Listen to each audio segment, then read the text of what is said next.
Saudara, kita sudah memasuki bulan yang baru ya, bulan Oktober. Itu artinya kita memasuki tema yang baru pula. Dan tema bulan ini adalah melayani dengan kasih. Judul khotbah saya hari ini, The More Excellent Way. Saudara, seringkali ya kita tuh berpikir apa yang kita lakukan, apa yang kita capai, prestasi kita itu menentukan siapa kita. Itu menjadi sesuatu yang defines who we are. Akhirnya ketika kita berpikir seperti itu saudara, kita tuh terjebak untuk mau menonjolkan diri kita, untuk selalu mau membanggakan diri kita di depan orang-orang lain. Dan kita juga terjebak untuk selalu fokus kepada diri kita sendiri. Nah, hal ini dialami juga oleh jemaat di Korintus saudara. Mereka berlomba-lomba menonjolkan diri mereka. Mereka mau menunjukkan bahwa mereka itu lebih hebat, lebih penting, lebih rohani. Dan bahkan dalam pelayanan mereka ketika mereka menggunakan karunia-karunia yang Roh Kudus berikan kepada mereka, mereka menggunakannya untuk menunjukkan bahwa mereka itu sangat spiritual, lebih spiritual daripada yang lain. Nah, ketika melihat ini akhirnya membuat mereka menjadi bertengkar satu dengan yang lain, membuat mereka jadi bersaing satu dengan lain, terjadi perselisihan antara mereka. Dan mereka berlomba-lomba untuk mendapatkan karunia yang menurut mereka paling utama. Karunia yang menurut mereka lebih penting, lebih dibutuhkan oleh jemaat, sehingga ketika mereka memiliki karunia ini, mereka akan menjadi orang yang penting. Derajat mereka akan menjadi lebih tinggi daripada jemaat yang lain. Melihat hal ini terjadi, Rasul Paulus menulis dan mengingatkan kepada mereka, juga kepada kita sekarang, bahwa karunia-karunia itu bagus. Gak apa-apa buat kita memiliki karunia tersebut. It's okay jika kita menginginkannya. Tetapi karena karunia itu penting saudara ya, karunia itu berguna. Dan Roh Kudus memberikan kita karunia itu untuk apa? Untuk kita saling melayani, untuk kita saling membantu, untuk kita saling membangun satu dengan yang lain. Tetapi kita diingatkan jika kita menggunakan karunia ini untuk keperluan mementingkan diri kita sendiri, membanggakan diri kita sendiri, maka kita sudah kehilangan tujuan utama daripada mengapa karunia ini diberikan. Nah, Paulus berkata, you know what? Ada jalan yang lebih baik. There's a better way, the more excellent way, jalan yang paling utama. Maka di 1 Korintus 13, Paulus memberikan satu prinsip. Prinsip di mana kita harus mendasari apa yang kita lakukan. Prinsip yang mendasari karunia-karunia itu, bagaimana karunia itu harus digunakan. Dan di 1 Korintus 13 ini, Paulus menjelaskan dengan sangat jelas bahwa prinsip itu adalah kasih. Kasih yang sejati, kasih yang mau berkorban, kasih yang mau menempatkan orang lain di atas kita, kasih yang mencerminkan Kristus. Dan kasih itu kita tahu sebagai kasih agape. Nah 1 Korintus 13 ini saudara, itu penuh dengan gambaran akan kasih. Hari ini kita akan melihat 4 hal tentang kasih tersebut. Yang pertama adalah kasih adalah inti dari setiap tindakan kita. Ya, kasih adalah inti dari setiap tindakan kita. Ayatnya di 1 Korintus 13 ayat 1 sampai 3. Kita akan baca ya saudara, saya bacakan. Sekalipun aku dapat berkata-kata dengan semua bahasa manusia dan bahasa malaikat, tetapi jika aku tidak mempunyai kasih, aku sama dengan gong yang berkumandang dan canang yang gemerincing.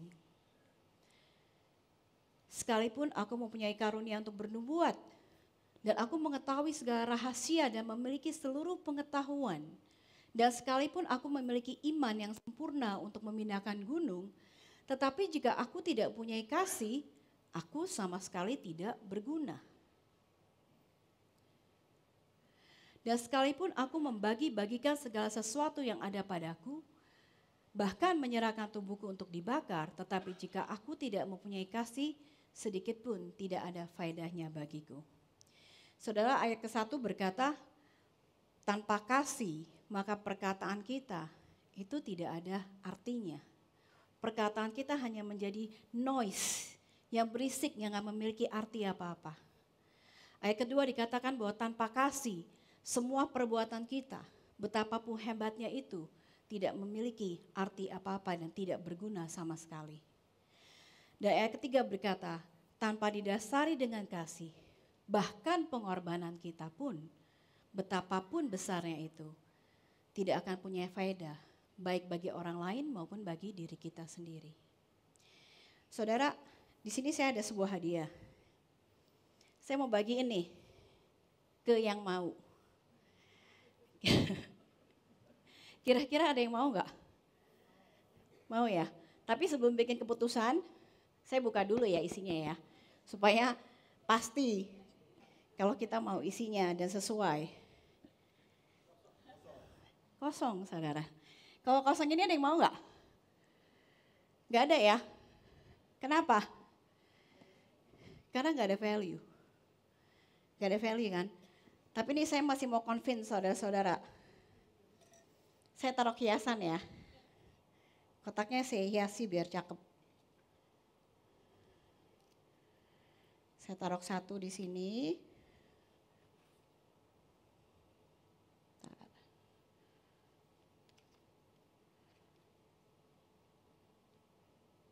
Susah banget ya. Oke, satu lagi di sini. Jadi cakep tuh kotaknya ya. Jadi cakep kan? Ada yang mau nggak? Nggak ada juga ya. Kenapa? Karena kotak ini meskipun kelihatan bagus, impresif, mereknya jatuh. Mereknya tuh Chanel loh saudara. Merek Chanel. Meskipun impresif tapi nggak memiliki nilai. Dan ini yang Paulus katakan di ayat 1-3 tadi saudara. Bahwa tindakan kita betapapun impresifnya, betapapun kelihatan hebatnya saudara. Tetapi jika tidak didasari oleh kasih, maka tidak akan memiliki nilai apapun. Kita mungkin melakukan hal yang menurut kita penting. Menurut kita kelihatan hebat. Mungkin kita berkhotbah di depan mimbar. Mungkin kita menjadi worship leader. Atau mungkin kita bahkan memberikan persembahan yang luar biasa buat gereja. Kita memberikan waktu kita untuk pelayanan. Di mana dari pagi sampai malam kita pergi jengukin teman kita satu-satu yang sedang sakit, yang sedang punya masalah. Sehingga kita gak punya waktu untuk diri kita sendiri. Atau mungkin saudara, kita memberikan semua harta kita untuk pelayanan kita. Tetapi Paulus bilang, jika ini tidak didasari dengan kasih, maka apa yang kita lakukan itu sia-sia, tidak memiliki makna, tidak berharga, tidak ada artinya di mata Tuhan. Hanya kelihatan indah di luarnya saja. Saya masih penasaran nih saudara sama kotak ini. Kalau saya tanda tangani kotak ini, tuh ada nama saya. Ada yang mau nggak kotak ini? Nggak ada ya, karena saya bukan siapa-siapa. Tanda tangan saya tidak akan menambah apapun di dalam kotak ini. Tetapi kalau misal kemarin lagi konser Bruno Mars, saya minta Bruno Mars tanda tanganin kotak ini, saya yakin semua yang di sini pasti mau kotak ini. Ya enggak? Karena menjadi punya nilai. Demikian juga dengan tindakan kita saudara. Ketika kita lakukan tanpa kasih, dia jadi tidak berguna. Tetapi ketika kita melakukan tindakan kita dengan kasih, itu sama seperti Tuhan membubuhkan tanda tangannya di atas tindakan kita. Kasih adalah the signature of God. Maka ketika Tuhan memberikan tanda tangannya, tindakan kita yang kelihatannya sederhana sekalipun, itu akan memiliki nilai yang berarti.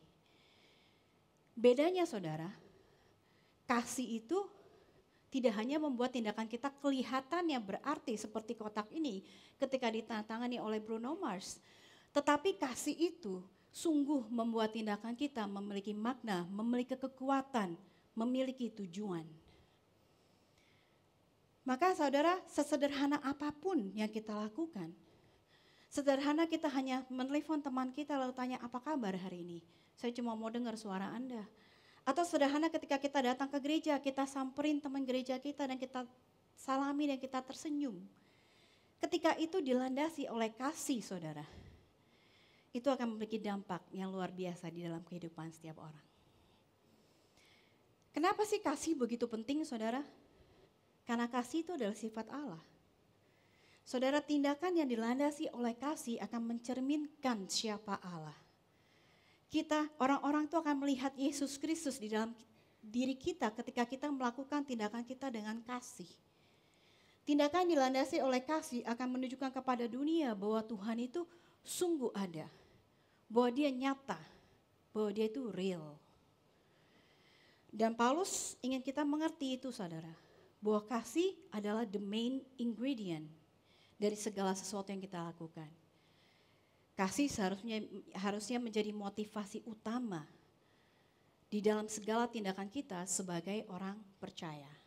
Amin saudara. Sekarang kita sudah tahu bahwa kasih itu penting. Maka kita mau melihat apakah kasih itu. Nah ini ayatnya saudara.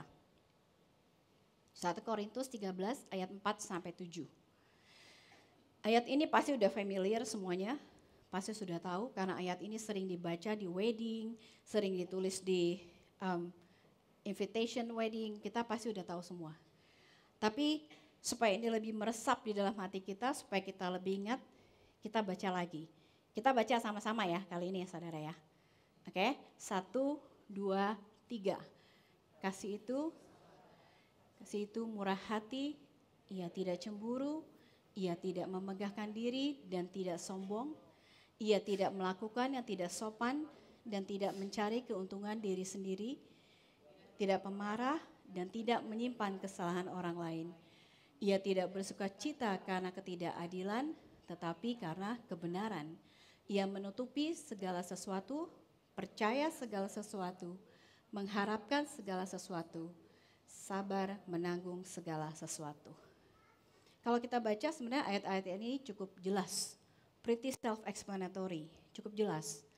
Kasih itu sabar, maka ketika kita menghadapi keadaan yang sulit, menghadapi orang yang sulit, kita bisa melewatinya tanpa mengeluh. Kasih selalu secara aktif berusaha untuk berbuat baik, tanpa mengharapkan pujian dari orang lain. Kasih puas dengan apa yang kita miliki, tidak suka menonjolkan diri kita, dan selalu menempatkan orang lain di atas kita. Kasih bukan hanya sekedar memaafkan saudara, tetapi kasih juga melupakan kesalahan orang lain. Tidak menyimpan kesalahan orang lain, tidak mengungkit-ungkit kesalahan orang lain. Kasih selalu membela yang benar, dia tidak mudah menyerah, dan kasih selalu memilih untuk percaya akan sesuatu yang terbaik. Ketika kita melihat seseorang, kita akan melihat yang terbaik di dalam orang itu. Kita akan fokus kepada kelebihannya, bukan fokus kepada kekurangan orang tersebut. Dan sifat-sifat kasih ini kita bisa melihat saudara dari sifat-sifat ini bahwa kasih ini bukan hanya sekedar emosi yang abstrak, feeling yang tidak dapat digambarkan. Kasih bukan hanya sekedar the feeling of butterfly in my stomach, bukan. Tetapi kasih adalah sebuah sikap hati yang akan tercermin di dalam tindakan yang nyata. Kasih itu bisa dilihat dan bisa dirasakan. Saudara, kasih menentukan bagaimana kita hidup, bagaimana kita berinteraksi dengan orang lain, yang artinya kasih adalah gaya hidup. Bagaimana kita bersikap di dalam setiap situasi di hidup kita sehari-hari. Saudara, di sini ada yang menarik saya ketika dikatakan kasih tidak menyimpan kesalahan orang lain. Saya punya sedikit pengalaman pribadi mengenai itu saudara. Waktu saya married dengan Jasa, awal-awal Jasa selalu bilang gini, you know the key, salah satu kunci utama untuk pernikahan yang berbahagia adalah 3F katanya. Forgive, forget, forever. Mengampuni, melupakan selamanya. Nah waktu dengar itu saya mikir, kalau gitu gampang.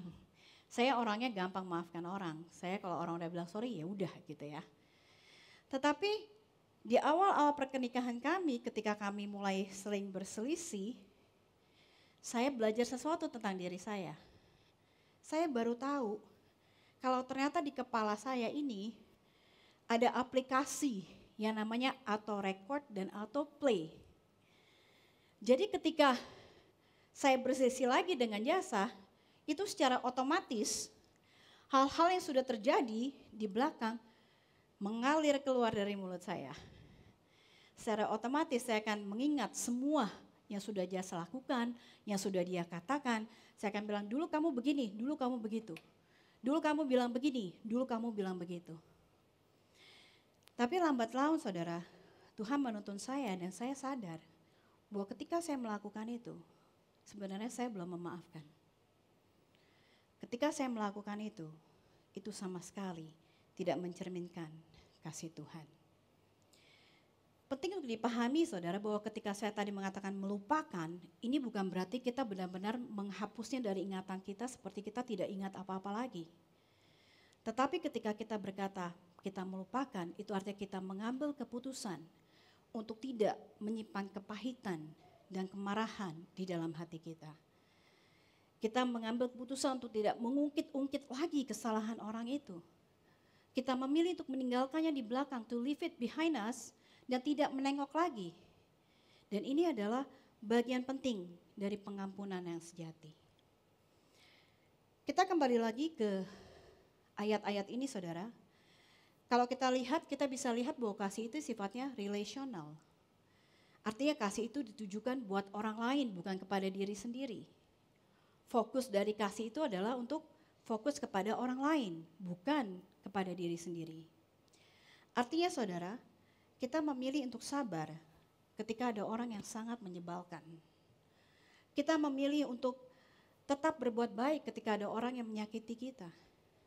Kita memilih untuk memaafkan meskipun kadang itu terasa sulit. Mengasihi seperti ini saudara memerlukan kerendahan hati, memerlukan pengorbanan, memerlukan keputusan dan kemauan dari diri kita sendiri untuk bersedia menempatkan kepentingan orang lain di atas diri kita. Paulus saudara, ketika dia menasihati jemaat di Korintus untuk mengampuni seseorang yang telah bersalah kepada mereka, dia berkata gini, sebaiknya kamu mengampuni dia supaya ia jangan binasa di dalam kesedihan yang terlampau berat. Paulus gak berkata ampuni mereka supaya kamu bebas dari ikatan, supaya kamu bebas dari bondage. Paulus gak berkata ampuni mereka karena itu adalah yang baik buat dirimu sendiri. Paulus gak berkata ampuni mereka karena kamu kalau tidak mengampuni itu sama seperti kamu minum racun dan membunuh diri kamu sendiri. Meskipun itu nasihat yang bagus saudara, yang memotivasi, tapi Paulus ingin mengajak kita untuk masuk ke dalam kasih yang lebih dalam. Kita perhatikan Paulus bilang, ampuni mereka agar mereka tidak berlarut-larut di dalam kesedihan. Ketika Paulus mengajarkan kita untuk mengampuni, ketika dia memutuskan untuk mengampuni seseorang, siapa yang dipikirkan oleh Paulus? Dirinya sendiri-kah? Ataukah malah orang yang bersalah itu? Paulus memikirkan orang yang bersalah itu. Ia memikirkan untuk kepentingan orang yang bersalah itu. Dia gak memikirkan kepentingan dirinya sendiri. Dia malah gak mau orang itu berlarut-larut di dalam kesedihan. Saudara, buat saya itu amazing. Itu adalah kasih agape. Dan Paulus menunjukkan itu di dalam tindakan dia. Kasih agape inilah yang didemonstrasikan oleh Tuhan kepada kita, saudara. Yohanes 3 ayat 16 berkata, karena begitu besar kasih Allah kepada dunia ini, sehingga ia mengaruniakan anaknya yang tunggal, supaya mereka yang percaya kepadanya tidak binasa, melainkan beroleh hidup yang kekal. Di sini kita melihat pernyataan tertinggi dari kasih agape itu, saudara. Di mana Bapa, dia merelakan anaknya, dia mengorbankan anaknya untuk kita, agar kita bisa diselamatkan.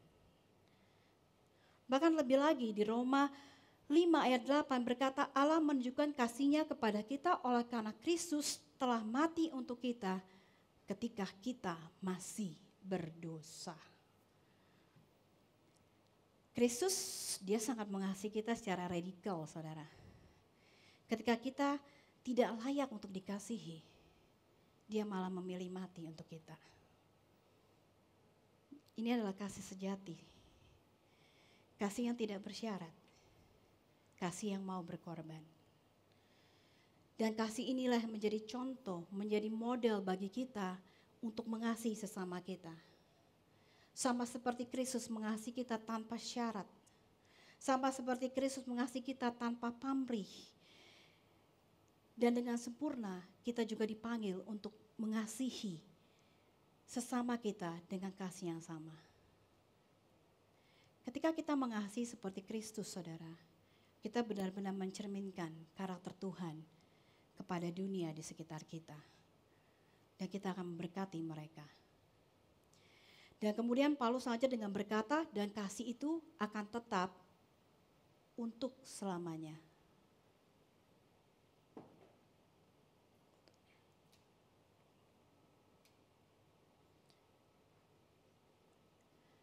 Oke, ayatnya di 1 Korintus 3, 13 ayat 8 sampai 12. Saya akan bacakan. Kasih tidak berkesudahan, nubuat akan berakhir, bahasa roh akan berhenti, pengetahuan akan lenyap. Sebab pengetahuan kita tidak lengkap dan nubuat kita tidak sempurna. Tetapi jika yang sempurna tiba, maka yang tidak sempurna itu akan lenyap. Ketika aku kanak-kanak, aku berkata-kata seperti kanak-kanak, aku merasa seperti kanak-kanak, aku berpikir seperti kanak-kanak. Sekarang sudah aku menjadi dewasa, aku meninggalkan sifat kanak-kanak itu. Karena sekarang kita melihat dalam cermin suatu gambaran yang samar-samar. Tetapi nanti kita akan melihat muka dengan muka. Sekarang aku hanya mengenal dengan tidak sempurna. Tapi nanti aku akan mengenal dengan sempurna seperti aku sendiri dikenal. Saudara, di ayat-ayat ini Paulus membandingkan antara kasih dengan karunia-karunia roh. Dia berkata nubuat, bahasa roh, penglihatan, pengetahuan, semua bersifat sementara. Karunia-karunia ini memang kita perlukan di saat ini, tetapi nanti di kekekalan kita tidak memerlukannya lagi. Ketika kita bertemu dengan Yesus tatap muka, saudara, setiap dari kita akan menjadi dewasa secara penuh. Kita menjadi komplit. Maka karunia-karunia itu tidak diperlukan lagi. Misalnya karunia pengetahuan. Kita enggak lagi memerlukan pengajar yang akan mengajarkan kita tentang siapa Tuhan, tentang jalan Tuhan, karena kita sudah memiliki pengetahuan yang sempurna tentang Tuhan ketika kita bertemu dengan Dia. Dan Paulus memberikan contoh di dalam kehidupan sehari-hari. Dia bilang ketika kita masih kanak-kanak, cara berpikir kita, cara bicara kita, cara kita memahami sesuatu itu seperti kanak-kanak, masih terbatas. Banyak hal, saudara, yang dulu waktu kita kecil itu penting. Tetapi ketika kita sudah menjadi dewasa, hal-hal itu rasanya sekarang sudah tidak penting lagi. Misalnya waktu kecil, paling enggak ini buat saya ya, bermain itu paling penting. Jadi kalau lagi main, terus disuruh sama mama untuk tidur siang, itu rasanya seperti kita lagi dihukum, seperti hukuman. Tapi coba kalau kita sudah dewasa, apalagi kalau sudah usianya sudah melewati 40 tahun itu berasa. Kalau kita punya waktu untuk tidur siang itu sepertinya a blessing, saudara. Rasanya aduh enak nih bisa ada waktu buat santai di rumah, gitu kan. Jadi kalau ada kesempatan lalu kita suruh milih antara mau tidur siang atau bermain, sebagai orang yang sudah dewasa biasa kita milih tidur siang aja deh, istirahat di rumah. Secara rohani pun sama, saudara. Apa yang penting bagi kita ketika kita masih kanak-kanak rohani, itu setelah kita menjadi dewasa rohani menjadi tidak penting lagi. Dan Paulus mengatakan dibandingkan dengan nanti ketika kita bertemu dengan Yesus, pengetahuan kita saat ini di dunia ini itu sangat terbatas, sangat sedikit. Kita layaknya seperti anak-anak yang baru belajar. Tetapi nanti ketika pengetahuan itu sudah disempurnakan, kita mencapai kedewasaan rohani yang penuh, maka semua karunia yang tadinya kita butuhkan menjadi tidak penting lagi, dan itulah mengapa karunia-karunia itu akan berakhir. Tetapi kasih berbeda, saudara. Kasih itu adalah karakter dari Allah. Allah itu kekal. Berarti kasih itu adalah kekal. Dia akan stay untuk selama-lamanya. Tidak akan ada satu masa pun di mana kasih tidak dibutuhkan, baik sekarang maupun di kekekalan nanti. Kasih akan selalu menyatukan kita dengan Tuhan dan akan selalu menyatukan kita satu dengan yang lain, baik sekarang maupun nanti di kekekalan. Dan dikatakan nanti kita akan mengenal Dia dengan sempurna sama seperti Dia mengenal kita. Artinya itu kita akan memiliki hubungan yang sangat dalam. Kedekatan yang sangat luar biasa. Di mana kita dengan Tuhan, kita saling mengenal. Dan ketika kedekatan itu terjadi saudara, kasih tidak akan lenyap. Tetapi sebaliknya dia akan bertambah-tambah di dalam kita. Kemudian Paulus lanjut dengan bilang bahwa dari semuanya, kasih adalah yang terbesar dari semuanya. Maka Paulus menutup dengan ayat 13. Dia berkata demikianlah tinggal ketiga hal ini, yaitu iman, pengharapan, dan kasih. Dan yang paling besar di antaranya ialah kasih. Jadi nanti di kekekalan, di akhir segalanya, karunia-karunia akan berakhir. Gak ada lagi saudara. Tapi tinggal tiga, iman, pengharapan, dan kasih. Tapi Paulus berkata yang paling besar adalah kasih. Mengapa saudara? Karena iman adalah respon kita kepada Tuhan. Iman adalah respon kita kepada keselamatan yang Tuhan berikan. Iman adalah bagaimana kita menjangkau Tuhan. Ketika kita meletakkan iman kita kepada Yesus Kristus, disitulah hubungan kita dengan Tuhan dimulai. Maka iman ini akan terus ada. Dan dari iman lahirnya pengharapan. Maka selama ada iman, pengharapan akan selalu ada. Namun kasih adalah di mana Tuhan menjangkau kita. Kasih adalah di mana Tuhan turun ke dunia, mencari kita dan menyelamatkan kita. Karena kasihlah maka kita mampu untuk memiliki iman kepada Tuhan. Kasih yang memulai segalanya saudara. Dan kasih juga yang membuat kita mempersatukan kita bukan hanya dengan Tuhan, tetapi dengan kita semua yang ada sini sebagai tubuh Kristus.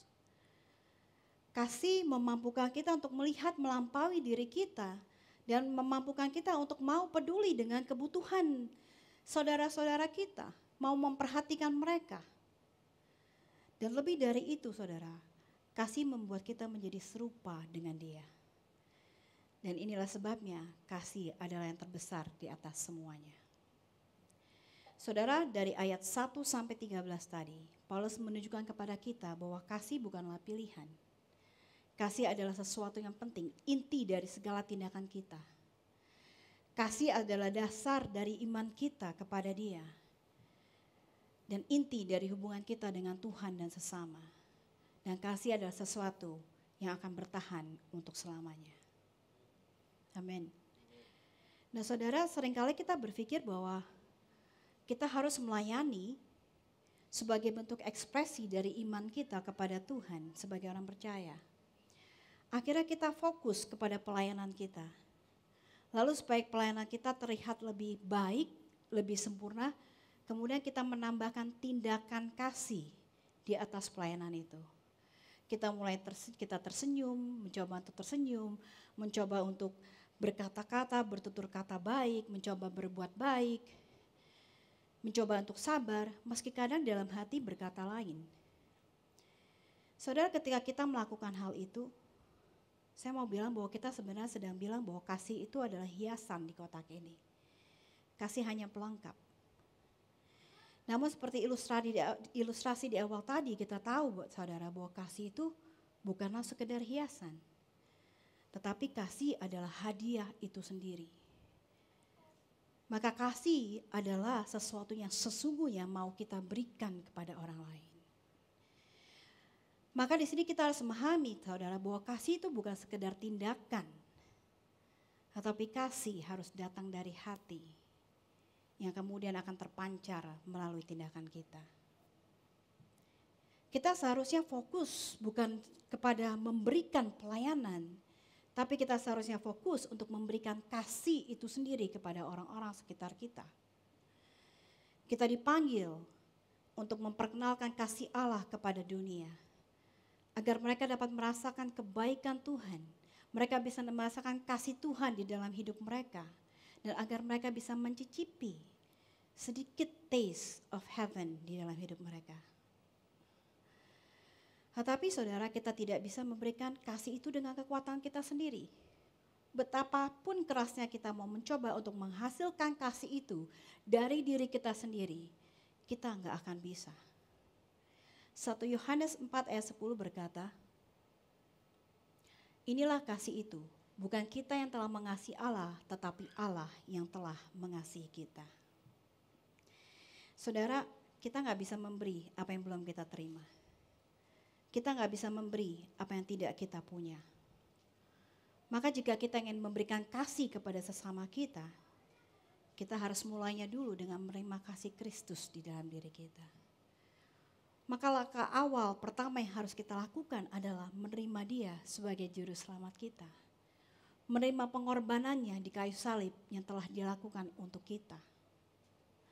Dan ketika kita sudah melakukan itu saudara, maka di dalam keseharian kita setiap hari saudara, kita harus selalu mengingatkan diri kita akan betapa Tuhan mengasihi kita. Kita harus selalu merenungkan apa yang Tuhan sudah kerjakan di kayu salib, bagaimana Dia disalib, tersiksa untuk kita karena kasih-Nya. Dan itulah mengapa di gereja ini kita melakukan perjamuan kudus secara berkala. Agar kita bisa mengingat bahwa Tuhan itu sungguh-sungguh mengasihi kita. Kita bisa merenungkan apa yang telah Ia kerjakan bagi kita. Dan saudara, kita juga bisa berdoa, kita bisa berkata, Tuhan setiap hari tunjukkan bahwa Engkau mengasihi saya. Sehingga saya bisa grounded di dalam kasih-Mu. Saya percaya kalau kita minta Tuhan tunjukkan, Dia pasti akan menunjukkan betapa Dia mengasihi kita. Nah ketika kasih-Nya itu tinggal di dalam kita, ketika kita terus merenungkan kasih itu saudara, maka kasih itu akan meresap di dalam diri kita dan akan menjadi satu dengan kita. Dan itu akan mengubah cara kita berpikir, cara kita menjalani hidup, cara kita bertindak, cara kita berinteraksi dengan orang lain. Maka kasih itu akan meluap di dalam diri kita. Dan kita mulai membagikan kasih itu kepada orang-orang sekitar kita. Dan inilah yang namanya melayani saudara. Ketika kita memberikan kasih Allah kepada setiap orang yang kita temui dengan cara yang apapun juga. Kita menjadi terang yang bersinar di dalam kegelapan. Dan inilah yang dimaksud dengan jalan yang lebih utama. Amin saudara? Amin. Kita akan mempersiapkan diri kita untuk perjamuan kudus. Saya undang jemaat untuk berdiri. Saya mengundang para petugas perjamuan kudus untuk maju ke depan.